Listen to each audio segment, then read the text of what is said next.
Good morning to all students. Today we will discuss about velocity of the object. Velocity क्या है बेटा? It is the ratio of displacement upon time.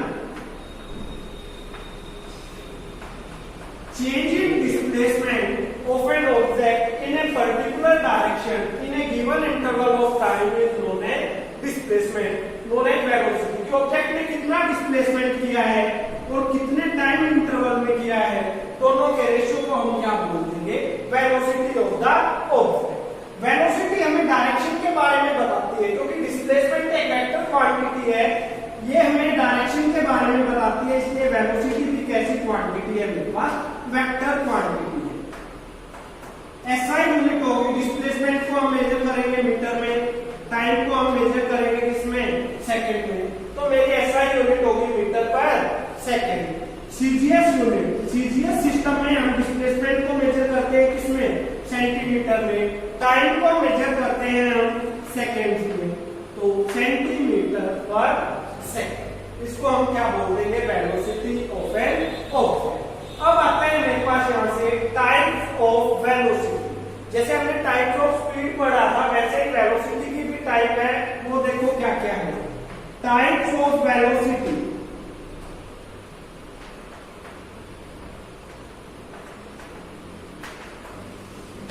सबसे पहला है uniform velocity.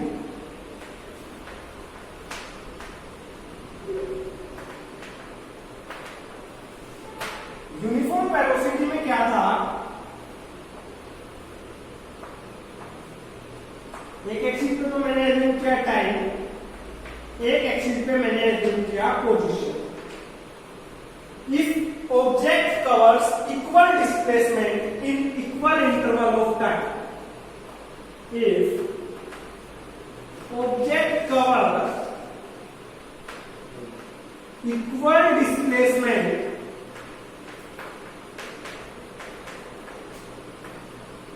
in equal interval of time,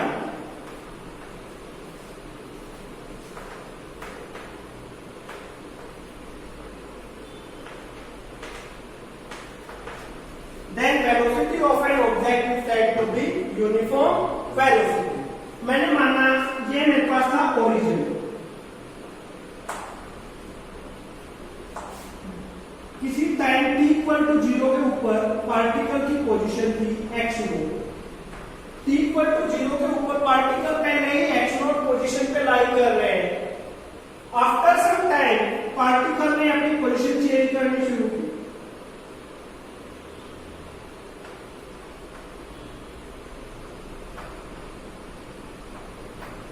after time t1, origin से t1 time के बाद जो ऑब्जेक्ट था ये पहुंच गया ओरिजिन से किस पोजीशन पे? x1 position. फिर यूनिफॉर्म स्पीड से चल रहे हैं, इक्वल इंटरवल में इक्वल डिस्प्लेसमेंट कवर कर रहे हैं, तो ग्राफ कैसा आएगा? स्ट्रेट।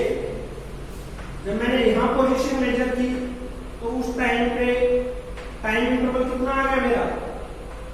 t2।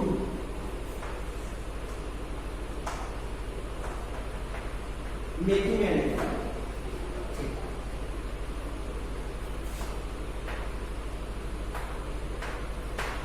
यहां से यहां तक की डिस्टेंस कितनी थी? x2। ओरिजिन से फाइनल पोजीशन तक की ऑब्जेक्ट की डिस्टेंस थी x2। ओरिजिन से t1 टाइम के लिए डिस्टेंस कितनी थी? x1। तो ये डिस्प्लेसमेंट कितनी बच गई मेरे पास? x2 minus x1। यहां से यहां टाइम t1, ओरिजिन से फाइनल पोजीशन तक का टाइम t2। तो इस इंटरवल पे टाइम क्या रहेगा? t2 minus t2। अब मैं यहां कैलकुलेट करूंगा स्लोप। किसी भी ग्राफ का स्लोप क्या होता है? कोई भी ग्राफ है, उस ग्राफ का स्लोप होता है हमेशा tan थीटा। ग्राफ का स्लोप क्या होता है? tan theta. Position time graph है मेरे पास, एक एक्सिस पे पोजीशन दे रखी है मैंने, दूसरे एक्सिस पे टाइम दे रखे हैं। पोजीशन टाइम का स्लोप हमें हमेशा देगा velocity of the object. Position time का स्लोप हमें क्या देगा? Velocity of object. और स्लोप हमेशा किसके इक्वल होता है? tan theta. तो देखो ये जो मेरे पास ट्रायंगल थी, इस ट्रायंगल से मैं tan थीटा की वैल्यू क्या कर सकता हूँ? कैलकुलेट कर सकता हूँ। Slope of position time graph gives us velocity. tan क्या होता है मेरा? Perpendicular by base. परपेंडिकुलर कितना है? x2 minus x1। बेस कितना है मेरा? t2 minus t1। क्या यही बात नहीं होती? Change in displacement upon change in time is known as velocity of the object. Clear है? ये कौन सी वेलोसिटी था, कौन सा ग्राफ था? ये पोजीशन टाइम ग्राफ था। और वेलोसिटी कैसी आई है? पॉजिटिव वेलोसिटी आई है, क्योंकि टाइम के साथ पोजीशन इंक्रीज हो रही है, डिक्रीज नहीं। यूनिफॉर्म समझ आ गया क्या है? यूनिफॉर्म में इक्वल डिस्प्लेसमेंट कवर की ग्राफ में इक्वल डिस्प्लेसमेंट ऑफ टाइम के बाद इस ग्राफ का स्लोप हमें क्या देगा? tan theta. tan थीटा जो स्लोप है, किसी भी पोजीशन टाइम का स्लोप हमें किसके बारे में बताएगा? वेलोसिटी के बारे में बताएगा। अब हम सेकंड ग्राफ डिस्कस करेंगे, जिस केस में वेलोसिटी क्या होगी मेरी? नेगेटिव वेलोसिटी होगी।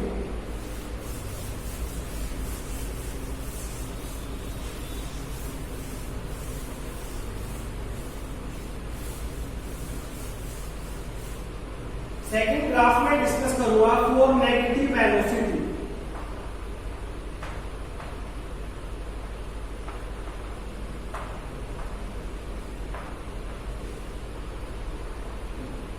मैंने एक एक्सिस पे तो अज्यूम की क्या? पोजीशन। एक एक्सिस पे मैंने क्या अज्यूम किया? टाइम। हो सकता है time initially object is like at position, इसके बाद ये ऑब्जेक्ट रेगुलरली अपनी पोजीशन क्या करने लग गया? डिक्रीज करने लग गया। तो इस केस में मेरे पास वेलोसिटी कैसी आएगी? नेगेटिव, क्योंकि रिटार्डेशन हो रहा है मेरे पास, पोजीशन क्या कर रहे हैं? ये कम कर रहे हैं।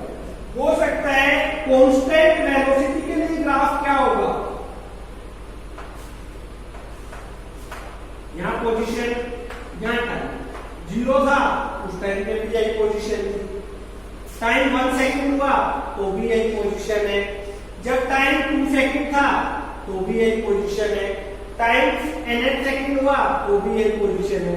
If object does not change its position with respect to time, it is known as constant velocity graph. उस केस में कांस्टेंट वेलोसिटी ग्राफ आएगा। जैसे कोई भी ऑब्जेक्ट है वो रेगुलरली अगर 5 मीटर पर सेकंड की वेलोसिटी से चल रहा है तो उसका ग्राफ यही होगा, क्योंकि जब मैंने टाइम t इक्वल टू 0 देखा तो भी 5 मीटर पर सेकंड था, t इक्वल टू 1 सेकंड देखा तो भी 5 मीटर पर सेकंड था, t इक्वल टू 10 सेकंड देखा तो भी 5 मीटर पर सेकंड। अब नेक्स्ट आता है मेरे पास variable velocity.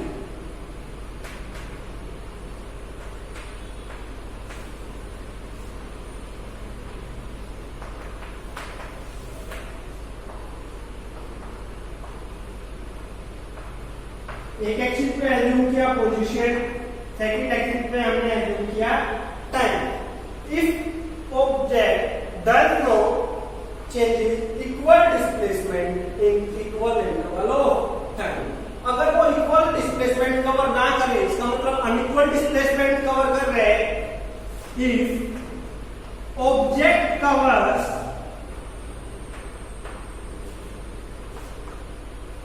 unequal displacement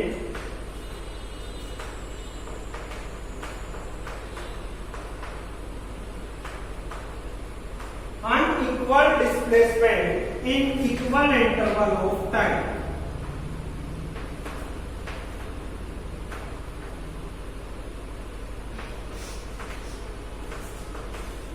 unequal displacement in equal interval of time या equal displacement in unequal interval of time, then velocity of an object is known as variable velocity.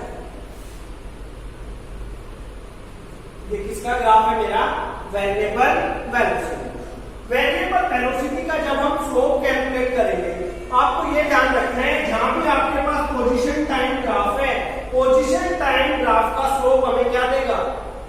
Velocity. Slope of position time graph gives us velocity. अब इस curve graph का slope हम कैसे calculate करेंगे? मैं यहाँ कोई भी 2 पॉइंट अज्यूम कर लूंगा। किसी टाइम t1 के ऊपर मेरा ऑब्जेक्ट कहां लाई कर रहे हैं? ए पोजीशन में। किसी टाइम t2 के ऊपर मेरा ऑब्जेक्ट कहां लाई कर रहे हैं? बी पॉइंट पे। ओरिजिन से ए डिस्टेंस हमने कितना अज्यूम किया? x2। जब टाइम t1 था तो डिस्टेंस कितना था? x1। इसने कितना एंगल अज्यूम किया? थीटा। मेरे को इस कर्व ग्राफ का स्लोप चाहिए। स्लोप क्या होता है? हमेशा tangent theta. Slope equals to tan theta. और slope of position time graph gives us velocity of the object. Velocity क्या होगी? Perpendicular by base. ये क्या होगा मेरे पास? x2 minus x1। ये क्या होगा? t2 minus t1। तो वेलोसिटी क्या होगी मेरे पास? x2 minus x1 divide by t2 minus t1। क्या यही नहीं था? Change in displacement upon change in time is known as the velocity of the object. अब इंस्टेंटेनियस वेलोसिटी, इसके बाद आता है मेरे पास इंस्टेंटेनियस वेलोसिटी।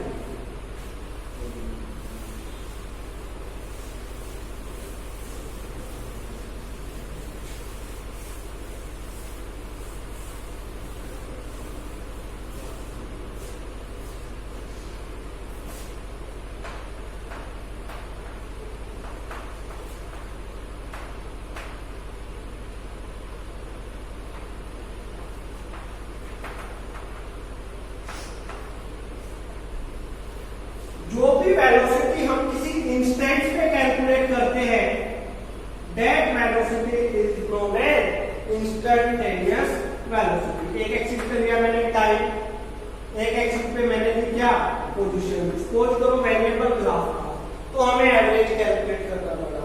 तो किसी भी पर्टिकुलर इंस्टेंट में सपोज करो मैंने पूछा at point A what will be the velocity of an object. जो वेलोसिटी हम किसी इंस्टेंट के ऊपर कैलकुलेट करते हैं, that velocity is known as instantaneous velocity. Instantaneous velocity के बाद मेरा टॉपिक है एक्सेलरेशन ऑफ द ऑब्जेक्ट। कि एक्सेलरेशन क्या है? एक्सेलरेशन से पहले मैं आपको यहाँ देखो एक दो क्वेश्चन डिस्कस करूंगा, तो कई बार पूछे जाते हैं। ग्राफिकल मेथड ही है ये।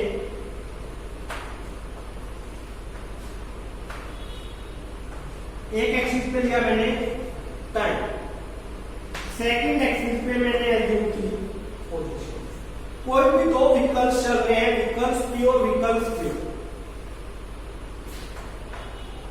ये है व्हीकल पी। इस व्हीकल पी ने एंगल बनाया 60। अनदर कार थी क्यू, इसने एंगल दिया 45। आपसे पूछे which one having greater velocity, इन दोनों में से कौन सी गाड़ी ज्यादा वेलोसिटी से चलेगी?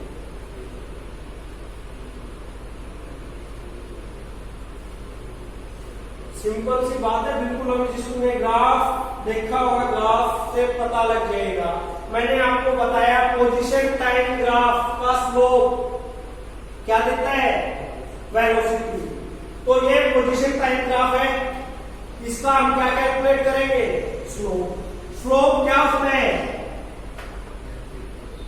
Slope equals to tangent theta. तो स्लोप हमें किसके बारे में बताता है? Velocity of the object. Position time का ग्राफ हमें क्या बताएगा? Velocity of object. तो स्लोप ऑफ पी, जो कार पी है, इसका स्लोप कैलकुलेट करो। 10 30 कितना? 60 एंगल है। टेंजेंट 60 कितना होता है? √3। tan 60 कितना होता है मेरा? √3 slope of vehicle Q. Vehicle Q का स्लोप कैलकुलेट करो। व्हीकल क्यू ने कितने एंगल बनाए हैं? 45 डिग्री। 10 45 1 √3 की वैल्यू कितनी होती है? 1.7। तो मैंने दोनों की वेलोसिटी कैलकुलेट कर ली, क्योंकि ये स्लोप भी हमें वेलोसिटी देगा, ये स्लोप भी हमें वेलोसिटी देगा। इसकी वेलोसिटी आई है 1.7 मीटर पर सेकेंड और सेकेंड की वेलोसिटी आई है 1 मीटर पर सेकेंड। तो यहाँ से हम कह सकते हैं कि velocity of P is greater than velocity of Q। तो जो मेरे पास व्हीकल P है वो ज्यादा वेलोसिटी से चल रहा है as compare to vehicle. Clear है? आप ग्राफिकल मेथड से बहुत सारे क्वेश्चन दे सकते हो। कोई और ग्राफ बना दिया उसने, एंगल बता दिया हमें, तो हर केस में हम क्या कर सकते हैं? वेलोसिटी कैलकुलेट कर सकते हैं। ये बता सकते हैं कि कौन सा व्हीकल ज्यादा वेलोसिटी से चल रहा है, कौन सा कम वेलोसिटी से चल रहा है। अब देखो, कई बार पूछा जाता है what is the difference between speed and velocity. जो इससे पहले वाला टॉपिक था वो हमने क्या पढ़ा था? Speed of object. उसके बाद टाइप ऑफ स्पीड पढ़ी थी हमने, variable speed, instantaneous speed, uniform speed, average speed. यहाँ वेलोसिटी में हमने क्या पढ़ा है? वेलोसिटी के बारे में पढ़ा है, uniform velocity, variable velocity, constant velocity. तो अब नेक्स्ट कई बार क्वेश्चन अराइज हो जाते हैं what is the difference between speed and velocity. Speed और वेलोसिटी में क्या क्या डिफरेंस? देखो मैं एक एक करके डिफरेंस डिस्कस कर रहा हूं।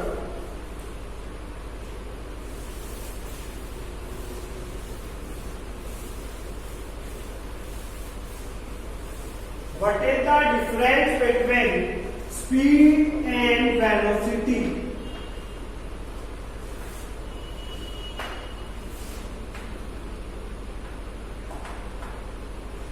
एक साइड में लेके चलूंगा स्पीड, एक साइड लेके चलूंगा मैं। सबसे पहले तो speed is the ratio of distance per unit time. It is the ratio of displacement upon time. It gives no idea about direction. Speed हमें डायरेक्शन के बारे में नहीं बताती है। वेलोसिटी हमें किसके बारे में बताती है? डायरेक्शन के बारे में आइडिया देती है। So it is a scalar quantity. It is a vector quantity. Speed of an object can be either positive or zero, but velocity of an object can be positive, negative or zero. It is only positive or zero. Speed हमेशा या तो positive होगी या zero होगी। Velocity it may be positive. Uniform graph में मैंने आपको graph समझाया था अच्छे से, उस केस में क्या थी? पॉजिटिव, नेगेटिव और जीरो। जब एक कांस्टेंट एक्सेलरेशन से चल रहा है उस केस में क्या होगा? जीरो। अब ये डायरेक्शन के बारे में नहीं बताती है, इसके बारे में बताती है, डायरेक्शन के बारे में वही बताता है स्केलर और वेक्टर। ये हमारे डिफरेंस है किसके बीच में? स्पीड और वेलोसिटी।